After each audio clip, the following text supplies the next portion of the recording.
knew this gel polish is different the second I opened the bottle. It has this natural sweet scent and it's different on each color. They're also HEMA and TPO free. Now I'm really curious, so let's try them out and do some St. Valentine's nail art. My client's nails look like this, nothing unusual, just standard natural nails.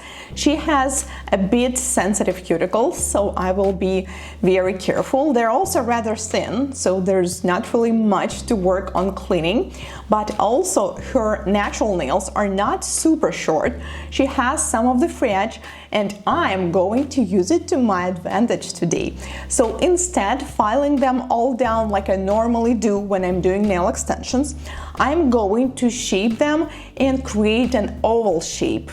And now she has square, and my goal is to do an oval shape and also to make sure that this shape and this curve is matching on each nail, which seems a little weird and unnecessary, right? Because I'm not going to do overlay, I'm going to do extensions, but trust me on this one, we are going to need it later. So when filing and shaping nails, whenever you're working with regular healthy nails, 180 grit is what you need.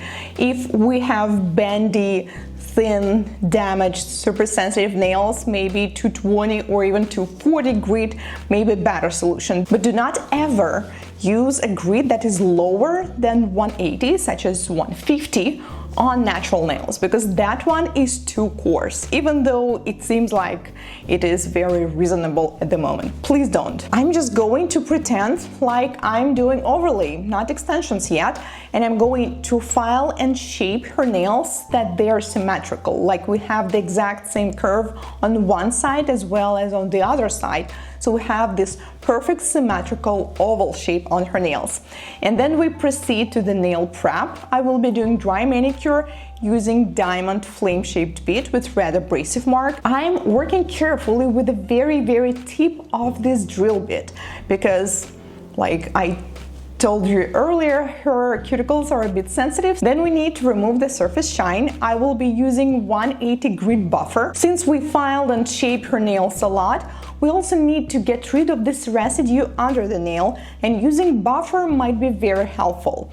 Also, after this kind of prep, it's okay, and yes, it is totally safe to wash your hands, because after that you may notice some of these particles on the free edge that were not cleaned, and you can also do it with the buffer. Time to reveal the name of this sweet scent plant-based gel polish, and this is a new collection by Melodysusie. I have two collections. One is holiday theme and this one is perfect for Valentine's Day. They include 6 colors and this cute tag, you can put it on the keychain. The bottles look so nice, like a golf balls. At first I thought, yeah, this is really cute, I like their light green color, but that's such a weird, unusual shape, until I finally realized this is what it's for. So you can just put it on the table, but normally when you're using gel polish, especially when you used it a little bit, and it's like 2/3 of the bottle, you want to put it on the side. And they have this special part here on the bottom that you can use like this. This is genius. There are actually special holders for nail polishes and gel polishes that you can buy to keep your gel polish in this exact position, while they already have it built in this bottle. Let's check out the colors. They have really nice brushes and medium thick consistencies. I applied every single color with just one coat, even though it is recommended to use 2 coats for a better depth of the color. And besides, I have this box with the base coat and the top coat, and they have this similar style, but they're orange color. I also love the fact that they use the different caps on them, because I had this situation once or twice within my professional career when I took top coat instead of base coat. So with this brand you will not get into this situation, because base coat is light orange color and top coat is dark orange, and I also like that top coat is slightly thicker. This is what the swatch from holiday collection look like, and let's proceed with our application. First I'm going to use the base coat, and yes, the bottle has the exact same capacity that you can put it on the side which is perfect. We need to apply a thin coat on the nail and then cure it in LED. It's not super runny. I would say it's like medium consistency, which means you can definitely apply it on 4 nails and then cure. However, I still recommend you to do the thumb separately. So you apply it on the thumb, cure, and while it's curing, you can apply it on the rest of the nails. If you are doing your own nails, then also you can do the same. You can apply it on 4 nails, cure, and then do thumb separately. First step is done, then we proceed to the color, and we decided to use different colors. Since most of them match a St. Valentine's theme from this kit, we are going to use at least 5 of them. So I'm using this classic red first. I really like the brush because it has this curve that mimics the shape of the cuticle, and I'm applying just 1 coat. Remember that we shaped the nails with the oval shape for a reason, so now we need to pretend that we are doing overlay. Just thin application, do not try to build anything or apply it thicker. I'm also using a detailer brush to get closer to the sidewalls and to the cuticles, because with some nails it's almost impossible to do that with a brush from the bottle, even when it's very convenient. So using a detailer brush is so helpful here. We will be doing a different color on each nail. This client really enjoyed the second color. It's semi-transparent pink. It looks so natural, and yes, I think this one would be great for regular nude overlays. Then we have a light beige color and another pink one, and we also used a glitter golden one on the thumb. I ended up doing 1 coat for each color, except for the light pink transparent one I used 2 coats. So then we fully cure them, and then we're going to proceed with extensions. So we will be using dual forms and clear gel. First I apply a thin coat, and then I'm going to use these heart-shaped accessories. They come in 2 different sizes, the bigger and the smaller ones, and I'm just going to apply it onto the clear gel and leave some space without the hearts and apply it right on the nail. So my client is assisting me and holding this slide so we can freeze cure it right away, and then we fully cure it in LED lamp for another minute.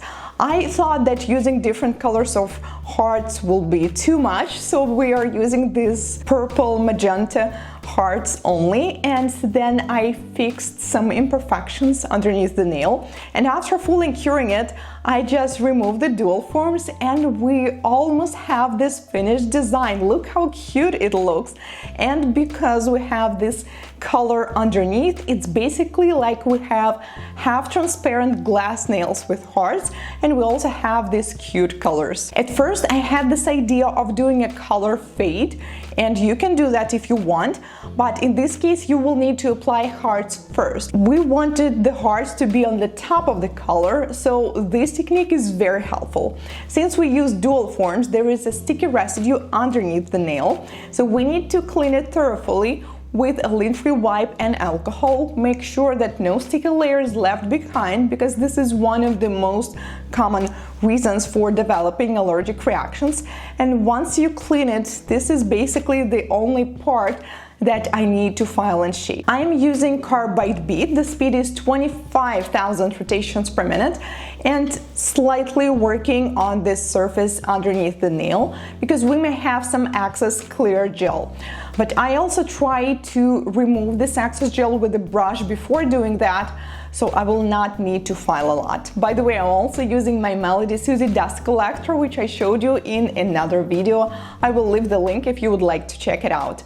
And then with a hand file, finally, I'm just making sure that the shape and the length is matching on each nail. We are doing medium length, and I think square will be just perfect here. Then we're also working on the sidewalls. When doing this technique, guys, the secret is when you're applying the color, it's always tempting to start doing the structure, to applying it slightly thicker when you're doing regular overlay. Well, the goal is to do the opposite. You need to apply a very thin coat of the color, so it will not prevent you from building the apex on the dual form, because we have clear gel on top of this nail, not only where the heart is, almost on top of the entire nail, and this is what is going to build the structure and make them strong. So finally, I am filing the sidewalls, also making sure that they are on point. If gel application on top of the dual forms was smooth, and whenever you were applying it on top of the gel, you do not really have this much visible ridges on the top, then you don't really need to file the top of the nail. I'm just going to buff it to make sure that we do not have any imperfections left behind, and then we can seal it. But if there are some problems, you can definitely file them down. You can even use clear builder gel and add some product if it's missing. Also remember that we did some filing underneath the nail, so whenever you're doing that, and especially with this design because it's transparent, it's important to clean the dust afterwards and to seal this nail from the other side too with a top coat, because we really want to make them look like a transparent glass. So I had some extra product on this nail. You see, I added a bit too much clear gel near the sidewall, and first I thought, oh well, I'll just buff it down, but there was too much, so I switched to a carbide bit, I filed it, and then I'm buffing it again. Because we need to have a super smooth surface, we don't need to have any visible ridges near the cuticle along the sidewalls. If you will, this may lead to product lifting. For some reason, I get this question a lot. Anastasia, why you're buffing the nails all the times? Like, will the top coat chip if you don't? Well, no, you can actually apply it right away if the surface is smooth. But to me, this is more like checking the surface, because when it's so shiny and glass transparent, sometimes you may not notice these little things going on the surface. So for me, this is rather quick and also a way to check if everything is on point, and if it's not, if you need to add some product, you will need to file or buff this area anyways, right? So maybe it is taking an additional 3 to 4 minutes, but it's saving you a lot in the future because you may miss some important mistake. Apply the glossy top coat on top, and now we have this beautiful St. Valentine's themed nail art. I will leave all the links to the products that I used in the description box, as well as the discount code. Thank you for watching, and I will see you in my next video. Goodbye!